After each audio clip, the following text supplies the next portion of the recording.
What are your first impressions of Ashton Jeanty? Oh, he's a beast. He's a beast. He's out there.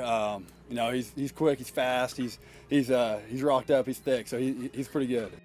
The Las Vegas Raiders are one of the most improved teams of this year's NFL offseason. They dominated NFL free agency. They've added some really good players in the NFL draft. But most importantly, they have added a Super Bowl winning head coach in Pete Carroll, who's done it at two different levels, collegiate and the NFL, but also added a great GM in John Spytek and have done an unbelievable job adding high character human beings to this football team in Ashton Jeanty and also Geno Smith, Raheem Mostert. You had Jack Bech and Dont'e Thornton, Charles Grant. I mean, they've done an incredible job. But yesterday, in the last couple of days, we have seen Ashton Jeanty absolutely take control of this backfield. I mean, the dude looks generational. And you heard what Brock Bowers said. The dude is, quote-unquote, rocked up.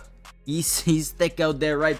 But all jokes aside, Ashton Jeanty is an absolute difference maker for a Chip Kelly offense that needs to thrive when running the football, spacing out the field, and turning a defense around, right? They want to start off in a two-eye safety. Well, boom, we're going to run the football, and we're going to make you bring one of those safeties up into the box, and then boom, we're going to hit you over the top with the Dont'e Thornton speed or a Trey Tucker speed or Jacoby Myers over the middle, right? We're going to piece these defenses apart. And Ashton Jeanty has been a focal point of what this offense is going to do this season, right? So in this video, what I wanted to do was break down all the highlights, the news, the notes, the observations from the last couple of days of practice. Right here, you see some running back drills with Raheem Mostert and Zamir White and Ashton Jeanty and Dylan Laube, as well as some other guys as well. Now, before we get any further into this video, I do want to give a massive shout out and give credit where credit is due to all of the beat reporters out there for the Raiders, man. Without them, these videos are not possible to make. Every single practice, every single day,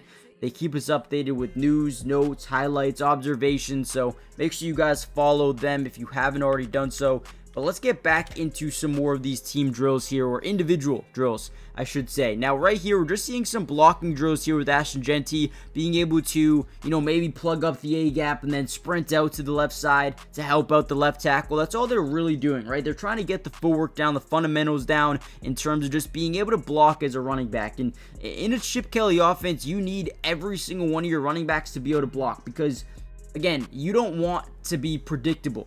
As a passer, you don't want to be, you don't want defenses to understand what's happening. So if you have a guy like Ashton Jeanty and Raheem Mostert who can both catch the football in the backfield and both block for the quarterback, now teams have no idea. Are you going to run? Are you going to pass? You have no idea. There's some teams in the NFL that have, for example, let's talk about the Baltimore Ravens, right? Derrick Henry, when he's in the game, they're most likely going to run the football. And then when Justice Hill is in the game for them, you probably know they're going to pass the football, right? So having that unpredictability is huge. Now, I do want to transition into a little bit more of Geno Smith and what he adds to this offense as one of the most accurate quarterbacks in the NFL. And a lot of people sit here and say, oh, he's not good, he was terrible, he was not good in Seattle. We have to understand that Seattle had one of the worst offensive lines in football throughout the last couple of seasons, but his accuracy under pressure is one of the best in football.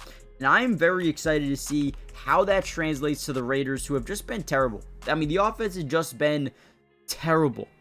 Now, I will say this. Throughout OTAs thus far, Geno Smith has thrown a couple of interceptions.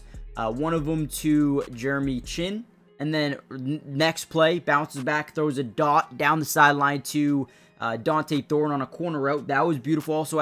Also threaded the needle to Trey Tucker for a touchdown down the field as well. People don't like to talk about that, but they do like to talk about the interceptions that he threw, which is fine. Yes, you're going to throw interceptions. You're going to have bad plays. You're going to have good plays, especially when you're in the early stages of installing an offense, a Chip Kelly offense that likes to run the football. Has he been in this offense before? I doubt it, right? So he's got a lot to learn, and so do all these guys. Now, in OTAs, in training camp, mini camp, the one thing you don't want to see is one side of the ball dominate every single practice. And that's kind of the opposite of what we're seeing thus far. We heard Pete Carroll say, hey, on Monday, the offense won. The offense had a great day on Monday, and they won that portion of practice. And then Wednesday comes around, and the defense kind of dominates a little bit. Here and there, they dominate. That's fine. you want to see a back and forth. Now, Geno Smith completed a career-high 70% of his passes in 2024, but also did throw 15 interceptions to only 21 passing touchdowns. Only Baker Mayfield and Kirk Cousins had more interceptions last season, but once again, we have to keep in mind he had one of the worst offensive lines in football. Okay, one of the worst offensive lines in football. So, over here in Las Vegas for the Raiders, I think their offensive line is a little bit better. You have Colton Miller. You have Jackson Powers-Johnson, who's the starting center. From there, it gets a little bit dicey, right? You have Dylan Parham. You have DJ Glaze. You have Jordan Meredith, who are guys who have shown potential in the past. I'm cool with that. But behind them, you have some depth that I do like going into the season, right? You have Charles Grant, who I thought had some really high potential coming into the NFL draft. I thought they stole him.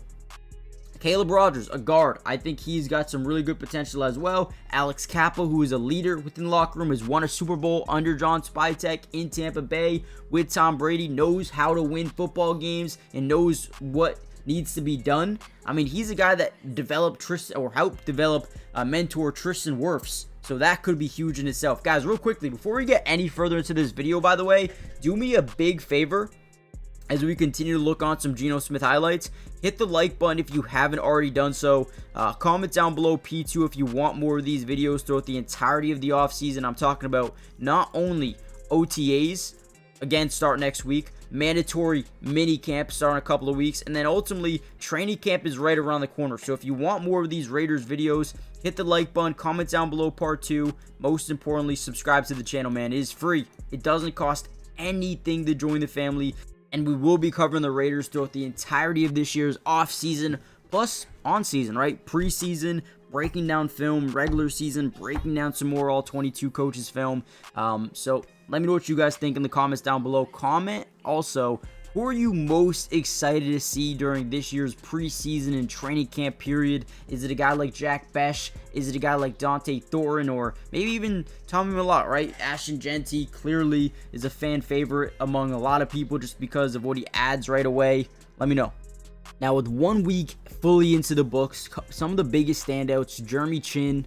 You have Darien Porter, the 3rd round pick out of Iowa. Lonnie Johnson had an interception. Tommy Eichenberg played really well at the linebacker position, intercepting Geno Smith as well. Offensively, Ashton Jeanty, we can't really see too much from him thus far just because there's no pads.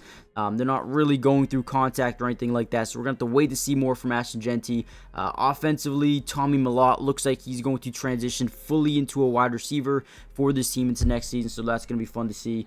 But overall, let me know what you guys are most excited for to see during not only OTAs, mandatory minicamp, training camp, preseason. Hit the like button, subscribe, join the family, and I'll see you guys in the next one. Peace.